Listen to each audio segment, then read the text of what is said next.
Channel.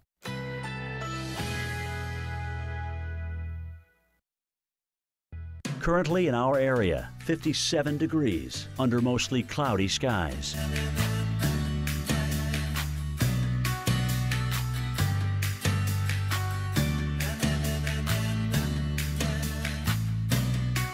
Today, mostly cloudy skies, high 66. Winds southwest at 10 to 15 miles per hour. Tonight, partly cloudy skies, low 52. Winds southwest at 5 to 10 miles per hour. Monday, partly cloudy, high 72. Winds northwest at 5 to 10 miles per hour. Here's our 7-day outlook.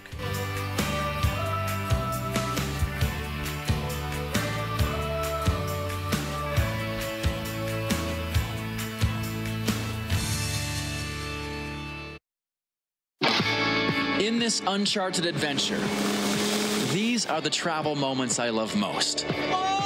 We're going off-roading. Yeah! I'm going to try a sport that'll leave me hanging like a piñata. We're doing a World War I style dogfight. Scuba diving to find Mayan artifacts in sinkholes. Fly through the air like Superman. That is the craziest thing I have ever done in my life. I try to swim from Alcatraz to the mainland. We take over the Cappadocian sky. You can do acrobatics. Wish me luck. That actually looks fun. Make sure you don't miss the best of Uncharted tonight, 9 Central, right here on the Weather Channel.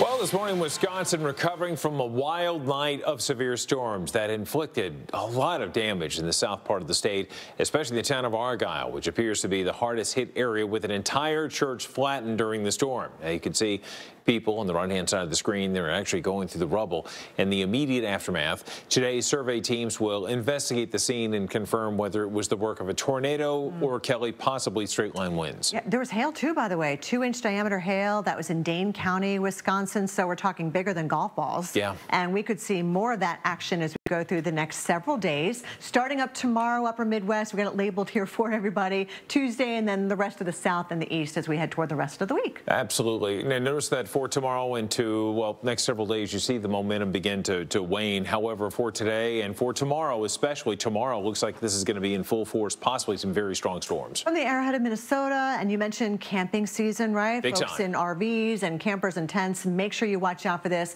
because there could be some big hail coming out of these storms, 2 inches in diameter or greater. The strong damaging wind threat will be there as well. Absolutely. Also, any freighters going in or out of Duluth, and there are a lot of them, may experience some very rough seas, or rather lakes, Lakes would be yeah, the terminology. They say it's like an ocean out there, though. Very much so. And we've got this big wave that's going to continue to rumble across the landscape and the water. Very robust. Look at that line bowing out right over Minneapolis as we head towards tomorrow night, and then racing towards Green Bay, the Door Peninsula, down towards Milwaukee during the wee hours of Tuesday morning. Most definitely. Then you have more sedate, more calm air that begins to move through. But this is what we can expect as we put the ball in the tee for Tuesday, and it will be parts of the mid-Mississippi Valley, and then we're back into the western and central Great Lakes, Kelly. Yeah, Chicago, Navy Pier had a gust of 40 yesterday, but that's below severe criteria, but we could hit severe criteria as we go throughout the day Tuesday, watching the Gulf Coast as well. But as you can see, all these storms kind of moving through the Ohio Valley, Tennessee Valley. What's going on with our force field in Atlanta? I know, I know. The green just kind of disappears and doesn't give us a whole lot of rain in some parts of North Georgia. Yeah, parts of the Deep South going from a big deficit to a big surplus to a deficit. Yeah, to moderate drought. So we definitely could use the rain. The numbers that we have for you, Chicago looks like they may win it. I'd say 1 to 2, maybe as much as 3 in some spots. Could see a couple of inches in parts of the Northeast where a lot of us have had a wet year so far, but at least we will get some cooler temperatures and lower humidity behind this next front. Okay, what about the week ahead, the weekly planner? We've got that for you too. When we get that that kick started. And one thing you'll notice is something you are going to feel, and that'll be your warm temperatures. Dallas, 99 for today. Even Denver, the mile high, soaring into the 90s, so hikers beware of that. We got the storms from the northeast to the Ohio Valley, again packing a punch with severe weather. And still, Monday looks pretty wet for some of the camps up in the Adirondacks over towards the beautiful coast of Maine. Remember that time in Dallas, back during the winter when you had those ice storms and stuff? Yeah, that was a long time ago. 98 degrees expected for tomorrow, and we see it getting even warmer, Kelly, on Tuesday. Yeah, that's not even factoring in the humidity, by the way, so it's going to feel even worse. It's going to be a muggy atmosphere, so muggy that we'll see the pop-up showers and storms up and down the Florida Peninsula, and again, watching that next front coming through Chicago on your Tuesday. We trade Tuesday for Wednesday, and voila, there you go. Eastern third of the country, we've got more of the cloud cover moving in. The temperature's still warm.